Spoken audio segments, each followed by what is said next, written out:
ನಿಧಾನ ಏನ್ ಫಾಸ್ಟ್ ಆಗಿ ನಡೀತಿರಲ್ಲ, ನಿಧಾನ ನೋಡಿ. ಇದಕ್ಕಿಂತ ಸ್ಲೋ ಆಗಿ ನಡಿಬೇಕು. ಹೌದು. ಅಯ್ಯೋ ದೇವ್ರೆ, ನೀವು ಬಿಡಿ, ನಾನು ಹೋಗಿ ಮಲ್ಕೋತೀನಿ. ಬಿಡಿ. ಸುಮ್ನೆ ಯಾಕೆ ನಂಗೆ ಟೆನ್ಷನ್ ಕೊಡ್ತೀರಾ? ಆರಾಮಾಗಿ ಬನ್ನಿ. ನನ್ಗೇನು ಆಗಿಲ್ಲ. ಕೂತ್ಕೊಳ್ಳಿ. ಇನ್ಮೇಲೆ ನೀವು ಆಮೇಲೆ ನಡೆದಂಗೆ ನಡಿಬೇಕು, ಅರ್ಥ ಆಯ್ತಾ? ಹಾ, ಗುಡ್. ಗೌತಮ್ ಅವರೇ, ಪ್ರೆಗ್ನೆಂಟ್ ನಾನಾದ್ರೂ ಹೆರಿಗೆ ನೋವು ನಿಮ್ಗಾಗುತ್ತೆ ಅಂತ ನನ್ಗನ್ಸುತ್ತೆ. ಮಾಡೋದು ನೋಡಿದ್ರೆ ಪ್ರೆಗ್ನೆಂಟ್ ನಾನಾ ಅಥವಾ ನೀವಾ ಅಂತ ಡೌಟ್ ಆಗುತ್ತೆ ನನಗೆ. ಆಕ್ಚುಲಿ ಪ್ರೆಗ್ನೆನ್ಸಿ ಅನ್ನೋದು ಬರೀ ಹೆಣ್ಮಕ್ಳಿಗೆ ಮಾತ್ರ ಸಂಬಂಧಪಟ್ಟಿದ್ದಲ್ಲ, ಗಂಡು ಮಕ್ಳಿಗೂ ಸಂಬಂಧಪಟ್ಟಿದ್ದು. ಇದರಲ್ಲಿ ನಮ್ಮ ಪಾಲು ಇದೆ. ನೀವು ಮಗುನ ಹೊಟ್ಟೆಲಿ ಹೊರಬೋದು, ಆದರೆ ನಾವು ತಾಯಿ ಮಗು ಅವ್ರನ್ನ ಜೋಪಾನ ಮಾಡೋ ಜವಾಬ್ದಾರಿನ ನಮ್ಮ ಮನಸ್ಸಿನಲ್ಲಿ ಹೊರ್ತೀವಿ. ನಮ್ಮೊಂಥರ ಮೆಂಟಲ್ ಪ್ರೆಗ್ನೆನ್ಸಿ. ಮೆಂಟಲ್ ಪ್ರೆಗ್ನೆನ್ಸಿನ? ಇದ್ಯಾವ್ದಿದು ಹೊಸ ವರ್ಡು?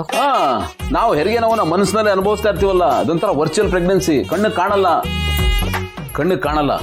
ಆ ನೋವನ್ನ ಅನುಭವಿಸಿದವ್ರಿಗೆ ಗೊತ್ತು. ಹಾಗೆಲ್ಲ ಏನೂ ಇಲ್ಲ. ಎಲ್ಲ ಗಂಡಸರು ಹೀಗಿರಲ್ಲ. ಇದೆಲ್ಲ ಹೆಣ್ಮಕ್ಳ ಕರ್ಮ, ಅವ್ರ ಹಣೆ ಬರಹ, ಇದಕ್ಕೂ ನಮಗೂ ಸಂಬಂಧ ಇಲ್ಲ ಅಂತ ಇದ್ಬಿಡ್ತಾರೆ.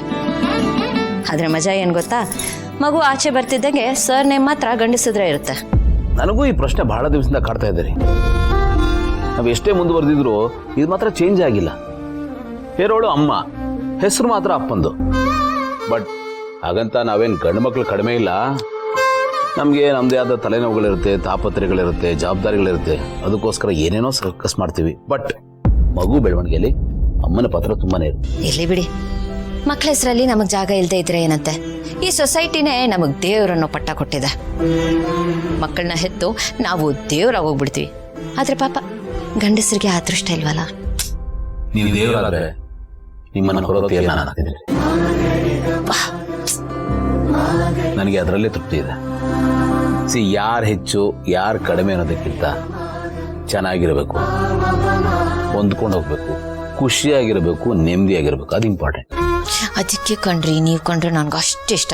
ನೀವು ಮಾತ್ರ ಈ ರೀತಿ ಯೋಚನೆ ಮಾಡೋದಕ್ಕೆ ಸಾಧ್ಯ. ಇಂಥ ಗಂಡ ಸಿಕ್ಕಿರೋದು ನನ್ನ ಅದೃಷ್ಟ ಪ್ಲಸ್ ಪುಣ್ಯ. ಸೇಮ್ ಟು ಸೇಮ್, ನಂದು ಅದೇ ಮಾತು. ನಿಮ್ಮಂತ ಹೆಂಡತಿ ಸಿಕ್ಕಿರೋದಕ್ಕೆ ನಾನು ತುಂಬಾನೇ ಲಕ್ಕಿ. Thank you. ಆದ್ರೂ ತರ ಖುಷಿ ಆಗುತ್ತೆ ನೀವು ಈ ತರ ಹೊಟ್ಟೆ ಬಿಟ್ಕೊಂಡು ಓಡಾಡೋದು ನೋಡ್ತಾ ಇದ್ರೆ. ಏನೋ ಒಂಥರ ಆನಂದ. ಯಾಕೆ, ನಾನು ನಿಮ್ ಕಂಪ್ನಿ ಕೊಡ್ತೀನಂತಾನ? ಏನ್ ಹೇಳ್ತಾ ಇದ್ದೀರಾ? ನಾನು ಹಾಗೆ ಸುಮ್ಮನೆ ತಮಾಷೆ ಹೇಳ್ದೆ. ನೀವು ಈ ರೀತಿ ಓಡಾಡೋದು ನೋಡಿದ್ರೆ ಬಹಳ ಕ್ಯೂಟ್ ಆಗಿರುತ್ತೆ, ಚೆನ್ನಾಗಿರುತ್ತೆ, ಮುದ್ದು ಮಾಡ್ಬೇಕು ಅಂತ ಅನ್ಸುತ್ತೆ. ಮತ್ತೆ ಇತ್ತೀಚೆಗೆ ನೀವು ಮುದ್ದೆ ಮಾಡಲ್ಲಪ್ಪ.